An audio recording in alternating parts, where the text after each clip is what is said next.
ओम नमः शिवाय गुरुवे सच्चिदानंदमूर्ते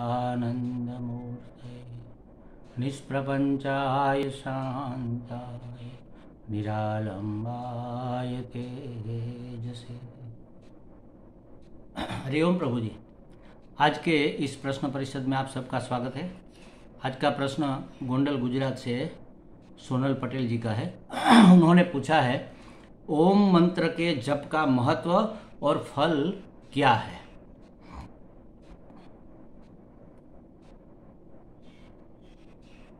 एक तो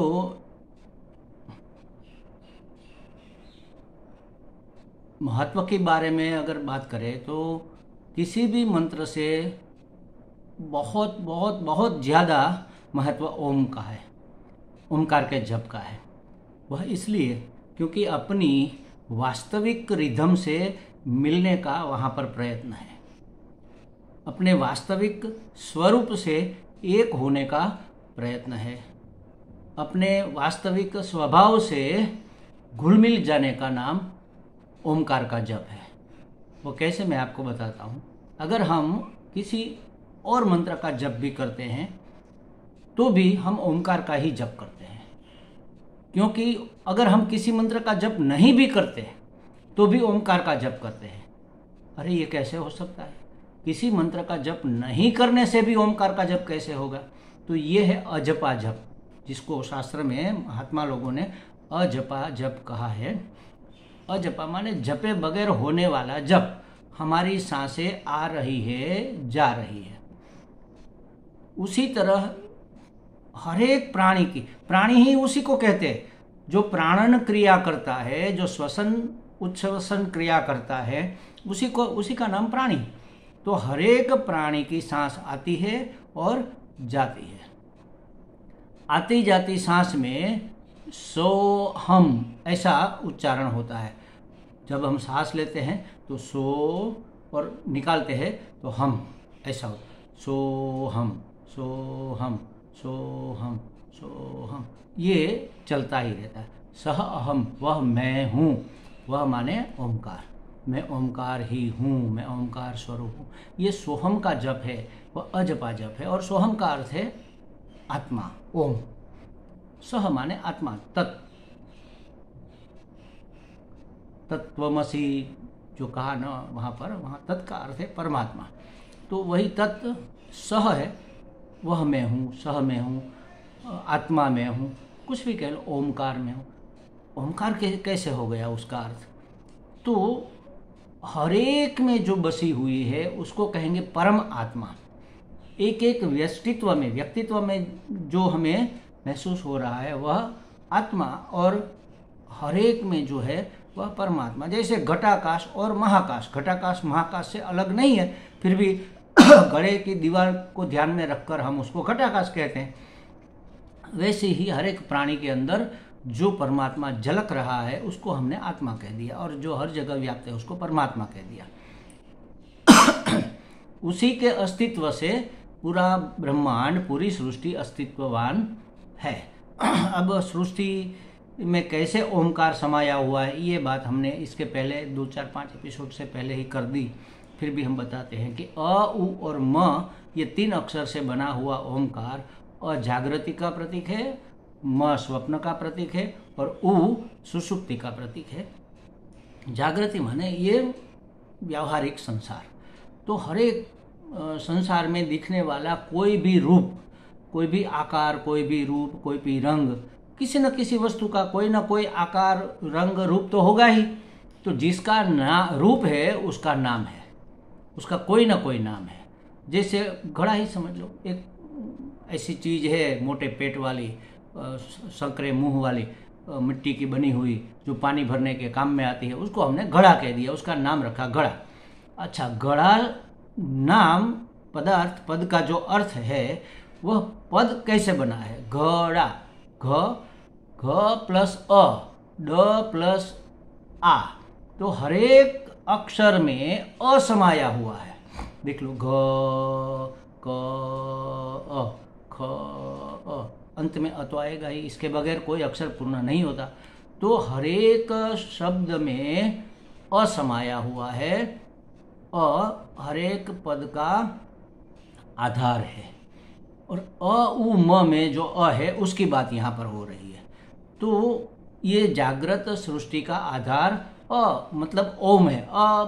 ओम का ही एक अंग समझ लो, उसी का एक पद है, और व्याप्त है पूरा। ओम पूरा व्याप्त है, स्वप्न जागृत सुषुप्ति में पूरा व्याप्त है। जैसे हम सोते हैं तो कहते हैं कि हमारा सिर कहाँ पर है, तो तकिए के पास है। हमारा धड़ कहाँ पर है, तो पथारी के बीच में है। हमारे पाँव कहाँ पर है, तो पथारी के दूसरे छोर पर है। हम तो पूरे के पूरे बेड पे व्याप्त है। उसी तरह ओम समझो लेटा हुआ है जागृत स्वप्न और सुषुप्ति में।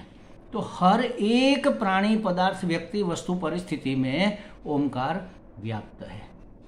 तो अगर हम ओमकार का जाप नहीं भी करते हैं तो भी वो तो हर जगह व्याप्त है, हो ही रहा है। और हमने तो ये ऐसा देखा है, व्हाट्सएप में वीडियो किसी ने भेजा था, बहुत पहले की बात है, कई बार आ गया कि वैज्ञानिकों ने, नासा वालों ने जो ध्वनि हो रही है बिना किए, जो ये अस्तित्व की आवाज़ है उसको रिकॉर्ड किया, तो उसमें से ओमकार जैसी आकृति बनी। ओमकार भी कोई आकृति का नाम भी नहीं है, लेकिन कुछ तो बोलने के लिए, जैसे हमने क लिखा तो उसको देखकर हम क ही बोलेंगे ना।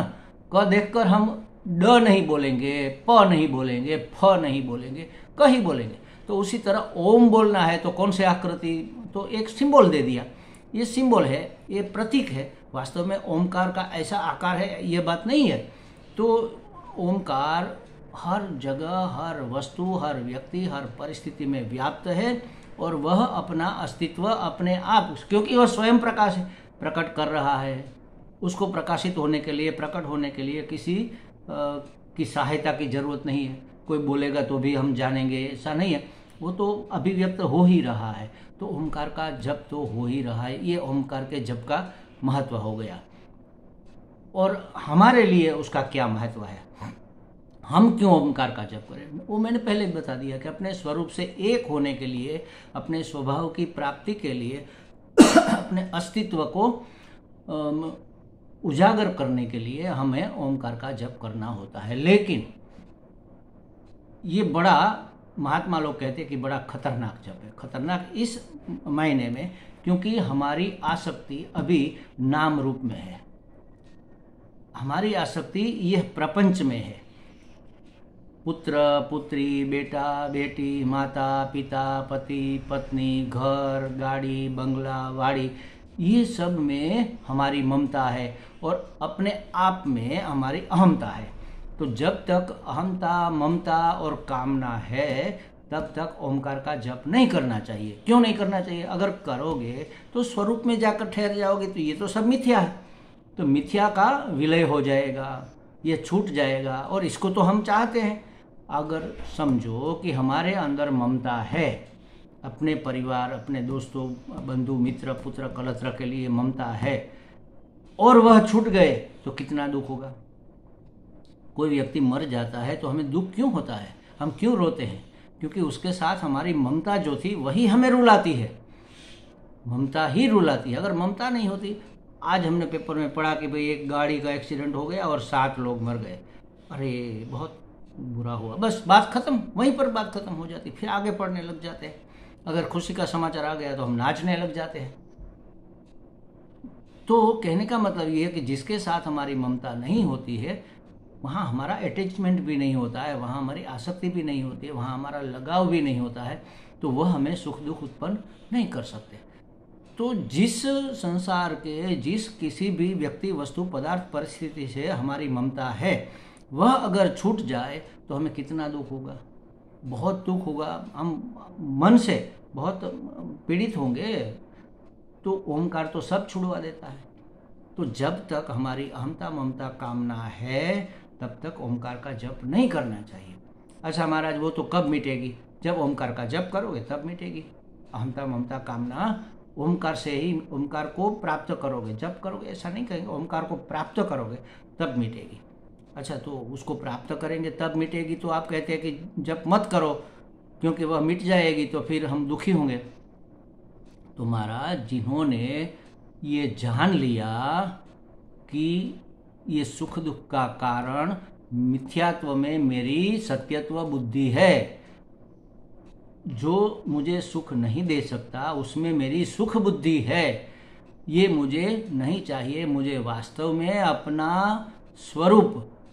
स्वरूपभूत जो सुख है, स्वरूपभूत जो आनंद है, स्वरूपभूत सुख को आनंद कहते हैं, वो आनंद, ऐसा आनंद जो आवे लेकिन कभी जावे नहीं, वह मुझे चाहिए। मेरी हर एक समस्याओं का समाधान मुझे चाहिए। हर एक पराधीनता से मुझे मुक्ति चाहिए। यह मुक्ति चाहने वाला मुमुक्षु कहलाता है। और कैसे मिलेगी मुक्ति? वह ढूंढने वाला जिज्ञासु कहलाता है। तो मुमुक्षु, जिज्ञासु, साधक जब बन जाए, ऐसी इगरली, आतुरता पूर्वक उसको इंतजार रहे कि कब मैं अपने स्वरूप को, अपने अखंड आनंद को प्राप्त कर लूँ, कब मैं जीवन मुक्त हो जाऊं, तब अहमता ममता कामना से छूटने के लिए ओमकार का जप करना चाहिए। और तब क्या परिस्थिति होती है? तब व्यक्ति संसारी नहीं रहता, सन्यासी हो जाता है। तो सन्यासी को ही ओमकार का जप करने का अधिकार है, और संसारी लोगों को उसका अधिकार वेद में नहीं कहा है। इसीलिए नहीं कहा है क्योंकि अगर इसका उपयोग जप वगैरह, उसका अनुष्ठान कुछ भी करेंगे तो आपको ये सब अहमता ममता कामना से बिछुड़ हो जाएगा। आप वहाँ से बिछुड़ जाओगे। और अभी वो छुट्टी तो है नहीं, ममता तो है अभी, अहमता तो है अभी, कामना तो है अभी। अगर उसको मिटाना है, उसको जलाकर खाक कर देना है, ओमकार तो प्रज्वलित अग्नि है महाराज। अपनी अहमता को, अपनी ममता को, अपनी कामना को जलाकर खाक कर देता है। अगर आपको ये सब छोड़ना है तो आप मन से संन्यास्त हो जाओ या विधि विधान से संन्यास्त हो जाओ, तब आप ओमकार का जप करो। मैंने तो पहले 15-20 साल पहले संन्यास लेने से पहले ही तय कर लिया था कि बस मुझे तो सन्यासी ही मरना है, मुझे संसारी नहीं मरना है। तब से मैंने ओमकार का जाप शुरू कर दिया था, संन्यास नहीं लिया था। तो मुझे लगता है कि मेरी सभी कामनाएं उसी हिसाब से जलकर शायद खाक हो गई होगी। अभी भी है तो अभी भी जप चल रहा है, वो तो अपने आप चलता है। सन्यासी का तो एक ही मंत्र है, ओमकार का जप। सन्यासी को तो ओमकार का जप करना ही करना है। तो जितना बड़ा सन्यासी उतने ज़्यादा जप करने होते हैं। शंकराचार्य जी को मैंने सुना था पर डे 10,000 जप करने होते हैं। तो करते हैं, होते हैं मतलब कि वो करते ही है। कहीं पर कोई गंदगी, कोई कचरा अहमता का, ममता का, कामना का किसी कोने में न रह जाए, इसीलिए झाड़ बुहार कर, जैसे हम घर को साफ करते हैं वैसे झाड़ बुहार कर अंतःकरण को साफ करने का काम ये ओमकार करता है। तो ओमकार का उपयोग संसारी लोग भी कर सकते हैं, वो किसी मंत्र के साथ जोड़कर करेंगे ताकि मंत्र की शक्ति बढ़ जाए। जैसे नमः शिवाय है तो ओम नमः शिवाय, भगवते वासुदेवाय है तो ओम नमो भगवते वासुदेवाय। तो ओम लगाकर किसी मंत्र का जप करेंगे, वह मंत्र ज़्यादा पावरफुल, ज़्यादा शक्तिवान हो जाएगा। तो इस तरह से ओमकार का जप हर एक कर सकता है। सिर्फ ओमकार का जप सन्यासी या तो त्यागी पुरुष ही करते हैं। हमें लगता है इसका तो महत्व समझ लो इतना है, पूरी जिंदगी बोलते रहो तो भी खत्म नहीं होगा, क्योंकि जिंदगी ही ओमकार है। क्योंकि संसार, जगत, सृष्टि सब ओमकार ही ओमकार है, उसके सिवा और कुछ है ही नहीं। इसी का नाम तो आत्मा है, इसी का नाम तो परमात्मा है। तो ओमकार परमात्मा का सबसे प्यारा नाम है। सबसे प्यारा नाम है ऐसा कहेंगे तो हम ये सोचेंगे कि जैसे हमारा नाम गुड्डू है और किसी ने हमें गुड्डू कह के पुकारा तो हमें बड़ा प्यारा लगा, ये घर का नाम पेट नेम, तो बड़ा प्यारा लगा कि कोई अपना है। ऐसा परमात्मा नहीं सोचता कि कोई अपना है इसलिए हमें पुकारा। सबसे प्यारा नाम है, मतलब कि परमात्मा को अभिव्यक्त करने में सबसे प्यारा अगर कोई शब्द है तो वह ओमकार है। हमें लगता है सोनल जी को कुछ स्पष्टता हो गई होगी। हरिओम।